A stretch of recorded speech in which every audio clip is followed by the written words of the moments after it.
Thanks for tuning in once again. According to an exclusive report by Sahara reporters, a newly obtained payroll document has added another layer of controversy to the investigation into the death of Mary Habila at the residence of Nigeria's Minister of Works, David Umahi. The document reportedly confirms that Mary Habila and her colleague Anita Baaki were officially listed as employees of the David Umahi Federal University of Health Sciences, Dofos, Uburu, Ebonyi State, and received salaries through the federal government's Integrated Personnel and Payroll Information System, popularly known as IPPIS. The revelation has revived public debates over the nature of their employment, their assignment, and the circumstances surrounding Habila's sudden death. The lady in question was like a daughter to me. She had stayed with me for 3 years. She was a staff of the Federal Medical University. She was a nurse and not a physiotherapist.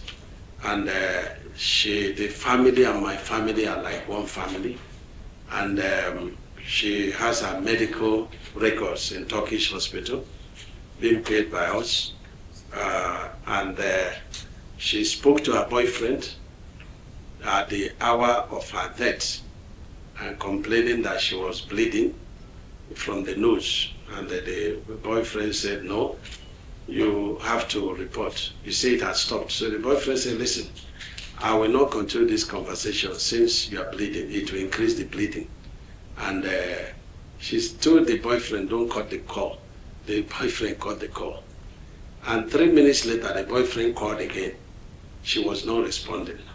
And even in the morning, she told the boyfriend she was going to bath because she locked her door, So even in the morning, when they broke the door and discovered her dead, the tap was still running, So, but what baffles me, in this country is that everything becomes an opportunity.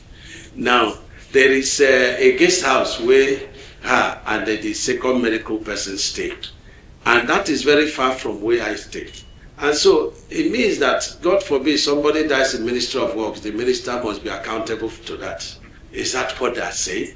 Is that they say that somebody cannot die? Is that, have they checked the medical records of the lady? Do they know, that this lady was like a daughter to me? But everything goes into politics. But what I say to people, be careful. Life is spiritual.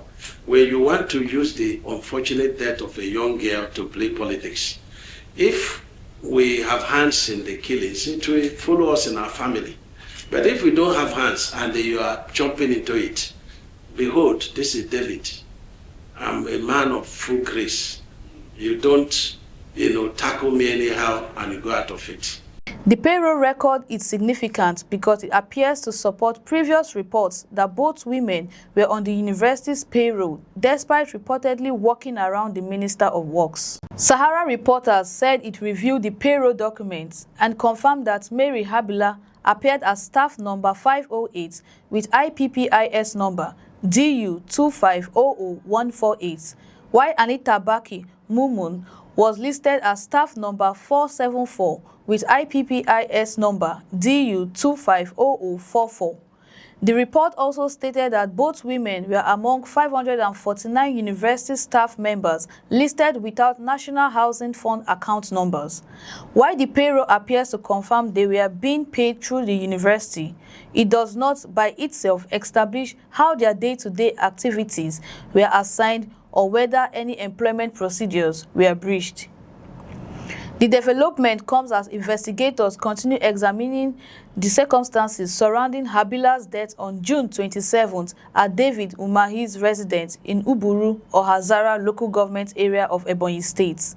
Her death has attracted widespread public attention because several conflicting accounts have emerged regarding her qualification, employment history, and role within the university. These questions have become central to the broader discussion surrounding the ongoing police investigation, with many Nigerians awaiting the outcome of official inquiries before drawing final conclusions. According to Sahara reporters, multiple university sources have reportedly claimed that Mary Habila was employed as a community health extension worker, commonly known as a CHU, rather than a physiotherapist. One source alleged that she was placed on the university payroll through the influence of the Minister of Works. Another source further claimed that she did not possess the qualifications required to be employed by the university as a physiotherapist.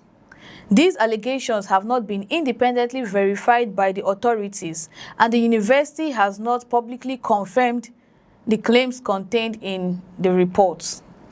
The controversy intensified after the Nigerian Society of the Physiotherapy publicly challenged earlier claims about Habila's professional status. The organization stated that it had verified her credentials through the appropriate regulatory channel and found that her name did not appear on the official database of registered physiotherapists. According to the society, professional identities should be confirmed through recognized regulatory process rather than assumptions, urging public officials to verify qualifications before making public statements. That position directly contradicted earlier public claims that Habila served as a physiotherapist. Earlier, the minister's senior special assistant on media, Francis Waze, has stated that Mary Habila and Anita Baaki were employees of Dofos who had been on secondment to the Federal Ministry of Works as physiotherapists for about 3 years. However, Sahara Reporter's latest report argued that the payroll documents and information from the university sources point to a different employment history. At this stage, these differing accounts remain part of an ongoing public controversy, and investigators have not announced any official findings regarding employment records or the circumstances under which both women were assigned to their respective duties. Anita Baaki has also become an important figure in the investigation because she was reportedly among the last people to see Habila before the death. Sahara reporters reported that Baaki later filed and sworn affidavits before the High Court of Ebonyi State, describing the events leading up to the tragedy. According to the affidavits, she has worked with David Umahi since his tenure as governor of Ebonyi State before later securing employment within the university. She also stated that she and Habila had worked together under the Minister of Works for approximately 3 years and traveled with other members of the minister's staff from Abuja to Ebonyi just days before Habila was found unconscious inside her locked room. While attention has focused heavily on Habila's employment records, the police investigations remain centered on determining the cause of her death. The Ebonyi State Police Command has maintained that a forensic autopsy is necessary before her body can be released to her family. Acting on legal advice from the Ebonyi State Director of Public Prosecutions, the police insists that a post-mortem examination could provide crucial forensic evidence needed to establish what caused her sudden and unexplained death. The Director of Public Prosecution also noted that available evidence indicated Habila was found lying lifeless on her floor of her room with blood stains around her nose and mouth, making forensic examination an important investigative step. The proposed autopsy has become another source of disagreement.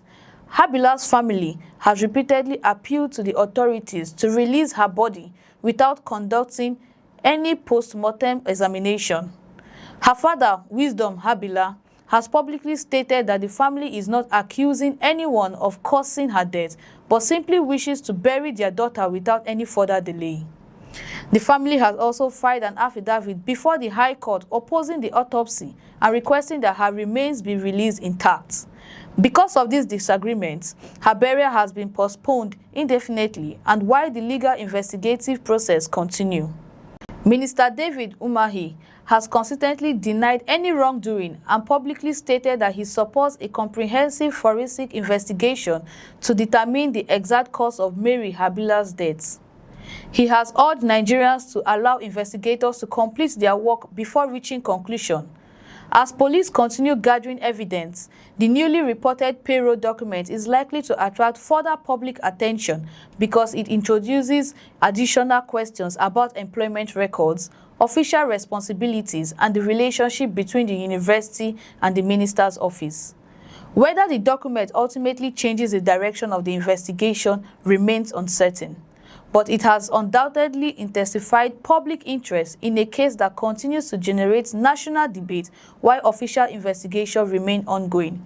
Share your thoughts in the comments below. If you find this report informative, kindly like this video, share and subscribe for more reports. I'm Chimezrim Okoro. Thanks for watching, and we will see you in the next report.